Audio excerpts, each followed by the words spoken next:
مجھے شفا دے، اے اللہ میرے باپ کا انتقال ہو گیا تو ان کو جنت دے۔ یہ دعا ہم کہیں اور جا کر بھی کر سکتے ہیں کہ آپ ہمارے باپ کے لیے دعا کیجیے اللہ تعالیٰ سے کہ اللہ تعالیٰ میرے باپ کو بخش دے، یا کہیں جا کر ہم کہیں کہ بیٹا نے شادی کو 20 سالیں ہو گئی ہیں، 10 سالیں ہو گئی ہیں، بچہ نہیں ہو رہا ہے، آپ ہمیں اللہ سے دعا کر کے، اللہ سے سفارش کر کے مجھے بیٹا بیٹی دلوا دو۔ میرے بھائیوں، آپ ڈائریکٹ مانگیے۔ شرک کو سمجھنے کے لیے ایک اور مثال میں دیتا ہوں آپ کو۔ ایک چیز ہوتی ہے کفر اور ایک چیز ہوتی ہے شرک۔ انتہائی مجبوری میں جہاں آپ کی جان کو خطرہ ہے اور کوئی آپ سے کفر کرا رہا ہے، وہاں اپنی جان کو بچانے کے لیے کفر کرنا جائز ہو جاتا ہے، لیکن شرک کرنا ادھر بھی جائز نہیں ہے۔ مثلا کوئی شخص آپ کو پکڑ لے، چاقو نکال لے، پسٹل نکال لے، خنجر نکال لے، اور 4-5 لوگ آپ کو پکڑ لیں اور پکڑ کر کہیں کہ کس کو مانتا ہے؟ آپ کہو اللہ کو، اور وہ مارے تھپڑ، اللہ کا انکار کر، اللہ کا انکار کر، اللہ کا انکار کر۔ اور ایسی صورت میں آپ کی جان جانے والی ہو اور آپ جانتے ہو کہ جب تک اللہ کا انکار نہیں کریں گے یہ آدمی مجھے چھوڑیں گے نہیں، مار ڈالیں گے، ایسی صورت میں، ایسی شکل میں آپ اللہ کا انکار کر سکتے ہیں اور اپنی جان بچا سکتے ہیں، جائز۔ ہاں ٹھیک ہے، ہاں ٹھیک ہے، اللہ نہیں ہے، ہاں ٹھیک ہے، جان بچانے کے لیے، لیکن وہ بھی زبان سے کہہ سکتے ہو، دل میں آپ کو یہی رکھنا پڑے گا نہیں ہم بس جان بچ جائے، ہم تو اللہ کو مانتے ہی ہیں، اللہ پر تو ہمارا ایمان ہے ہی۔ صرف اپنی زبان سے ان کے سامنے یہ جملہ کہہ دو کہ ٹھیک ہے میں اللہ کا انکار کرتا ہوں، مجھے چھوڑ دو، آپ کی جان بچ گئی۔ گھر آئیے، پھر سے کہیے کہ اللہ تو میرے دل کا حال جانتا ہے، میں نے دل سے تیرا انکار نہیں کیا تھا، جائز۔ یہ سب موبائل چھینو تو ان کے، موبائل چھین کے دوسرے لوگوں جو پیچھے کھڑے ان کو بھی ڈسٹرب کرتے ہیں۔ کیا کرو گے؟ مولانا جرجی صاحب کی فوٹو لے کے جنتی ہو جاؤ گے کیا؟ ایک تو کھڑے ہیں، دوسرا فوٹو اور کیمرہ، چاہیں تو ادھر بھی بیٹھ سکتے ہیں یہ لوگ۔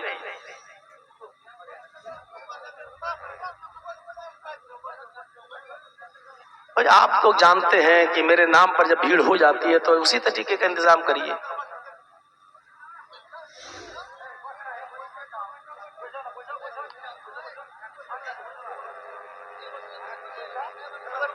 اب آئیے ادھر توجہ دیجیے، نہیں سنیں گے بھی نہیں اور سننے بھی نہیں دیں گے۔ تو اللہ کا، ادھر دیکھیے، اللہ کا انکار کرنے سے جان بچ رہی ہے تو بچا لیجیے۔ اب آئیے دوسری مثال پر، شرک کیا ہوتا ہے؟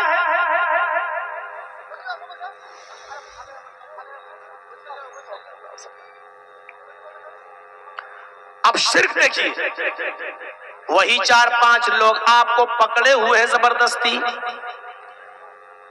پکڑے ہوئے ہیں، آپ کو مار بھی رہے ہیں اور یہ کہہ رہے ہیں کہ تو مجھے سجدہ کر، میں سردار ہوں اس قوم کا، یا یہ میرے سردار ہیں میرے قوم کے، ان کو سجدہ کر، جب تک تو ان کو سجدہ نہیں کرے گا میں تجھے نہیں چھوڑوں گا۔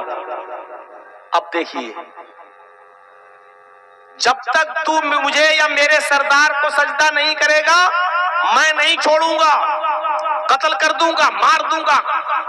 تو ایسے موقع پر اپنی جان بچانے کے لیے آپ اس کو یا اس کے سردار کو سجدہ نہیں کر سکتے ہو۔ یہاں جان جا رہی ہے تو جانے دو، لیکن آپ کسی غیر کے سامنے سجدہ نہیں کر سکتے ہو۔ سجدہ کر لیا تو شرک ہو گیا۔ اور یہاں اللہ نے کیا کہا؟ اللہ کے نبی نے لا تشرک باللہ، اللہ کے ساتھ کسی کو شریک مت کرنا۔ ان قتلتا او حرقتا، اگرچہ تجھے قتل کر دیا جائے یا جلا کر کوئلہ بنا دیا جائے، راکھ کر دیا جائے، اپنے جسم کو راکھ کروا لینا، لیکن کسی غیر کے سامنے سجدہ نہیں کرنا۔ اللہ کا انکار کر کے جان بچ رہی ہے تو بچا لینا۔ لیکن غیر اللہ کو سجدہ کر کے اگر جان بچ رہی ہے تو مت بچانا، اپنے آپ کو قتل کروا لینا، اپنے آپ کو مار اگر وہ ٹکڑے ٹکڑے کریں اور جلائیں تو جلوا لینا، لیکن اللہ کے علاوہ کسی غیر کے سامنے سجدہ نہ کرنا۔ یہی بات کہہ رہے ہیں اللہ کے نبی معاذ ابن جبل سے، آئے معاذ لا تشرک باللہ شیئا ان قتلت او حرقت، اے معاذ حالات کسی بھی طریقے کے ہوں، چاہے کتنے ناگفتہ ہوں، اور تم سے شرک کرایا جا رہا ہو تو کبھی بھی کسی بھی حال میں اللہ کے ساتھ کچھ بھی شرک شریک مت کرنا۔ ان قتلت او حرقت، اگرچہ قتل کر دیے جاؤ یا جلا دیے جاؤ، پہلی چیز۔ دوسری چیز پر آئیے، ہر مسلمان غور کرے، شرک کرتا ہے کہ نہیں کرتا ہے؟ بچو ان جملوں سے۔ کبھی کبھی ہم لوگ کہہ دیتے ہیں نا، اوفو کیا ڈاکٹر ہے یار، اس ڈاکٹر نے میرے باپ کو بچا لیا، اوفو میرا بیٹا کتنا بیمار تھا، اس ڈاکٹر کے پاس دوا لینے گئے، اس ڈاکٹر نے میرے بیٹے کو مرنے سے بچا لیا۔ نکل جاتا ہے ہمارے منہ سے، لیکن بچو ان جملوں سے۔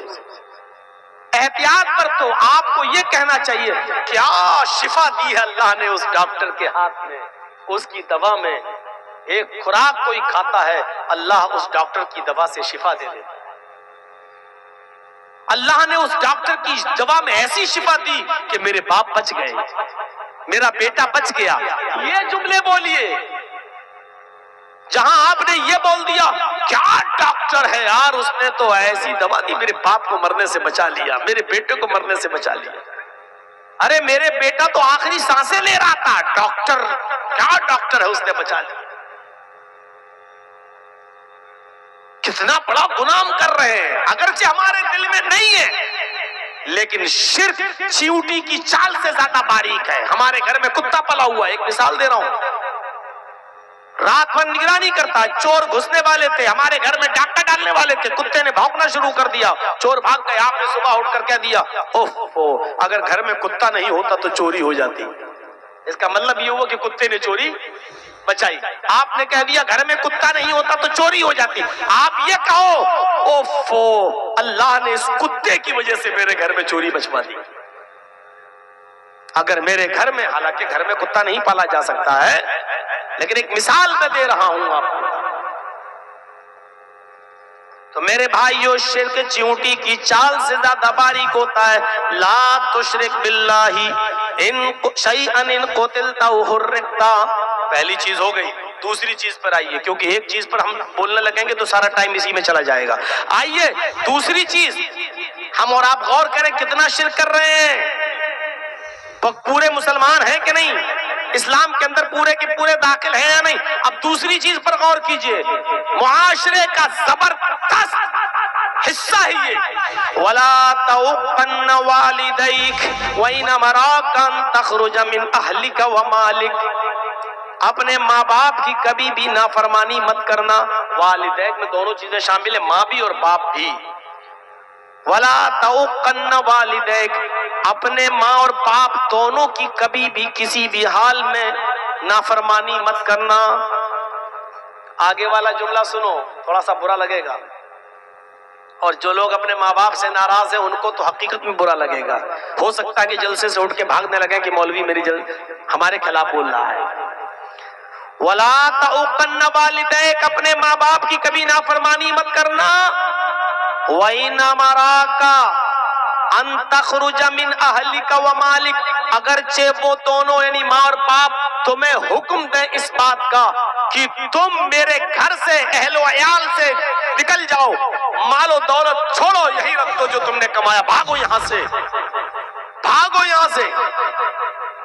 ان تخرج من اہلک و مالک، اگر وہ تمہیں تمہارے مال سے بے دخل کر دیں اور تمہارے اہل و عیال یعنی بیوی بچوں سے بھی بے دخل کر دیں تو تمہیں اپنے بیوی بچوں کو چھوڑنا پڑے گا اور اپنا کمایا ہوا مال بھی چھوڑنا پڑے گا، اس لیے کہ تو بھی اور تیرا کمایا ہوا مال بھی تیرا نہیں ہے، لے ابیک تیرے باپ کا ہے۔ اگر باپ نے تجھے پیدا نہیں کیا ہوتا تو کہاں سے کماتا؟ تو اللہ کے نبی صلی اللہ علیہ وسلم نے فرمایا انکا ومالک لابیک، تو بھی اور تیرا مال بھی تیرے باپ کے لیے ہے۔ اگر وہ کہے جا بیوی بچے چھوڑ بھاگ یہاں سے، میں تجھے نکال رہا ہوں اپنے گھر سے، تو بیوی بچوں کو چھوڑ کے بھاگ جاؤ، نکل جاؤ۔ وہ کہیں کہ سارا مال جو تم نے کمایا چھوڑو یہاں پر، رکھ دو یہاں، اور پھر تمہیں نکال دیں تو تمہیں اپنا مال بھی چھوڑنا پڑے گا۔ اپنا مال کیا چھوڑو گے اپنے باپ کو؟ باپ کی تو وراثت پہ تو پھل پھول رہے ہو، باپ کے مرنے کا انتظار کر رہے ہو کب مرے اور یہ حصہ ہمیں ملے۔ میرے بھائیوں، وہ اپنا مال باپ کے لیے کیا چھوڑ کر بھاگے گا؟ یہاں ماں باپ کا مقام و مرتبہ بتایا جا رہا ہے کہ کتنا اونچا ہے، کہ کبھی بھی کسی بھی حال میں ان کی نافرمانی نہیں کرنا ہے۔ حضرت ابراہیم علیہ السلام اپنے بیٹے اسماعیل سے ملنے گئے بہت دنوں کے بعد۔ وہ ملک شام میں تھے، جب ان سے ملنے کے لیے گئے دروازے کو کھٹکھٹایا، اسماعیل علیہ السلام کی بیوی نے دروازہ کھولا۔ اسماعیل کی بیوی نہیں جانتی تھی کہ یہ میرے شوہر کے باپ ہیں، یعنی میرے سسر ہیں، معلوم نہیں تھا ان کو۔ اور ابراہیم علیہ السلام یہ جانتے تھے جب یہ عورت نے دروازہ کھولا تو یہ میرے بیٹے کی بیوی ہی ہوگی۔ پوچھا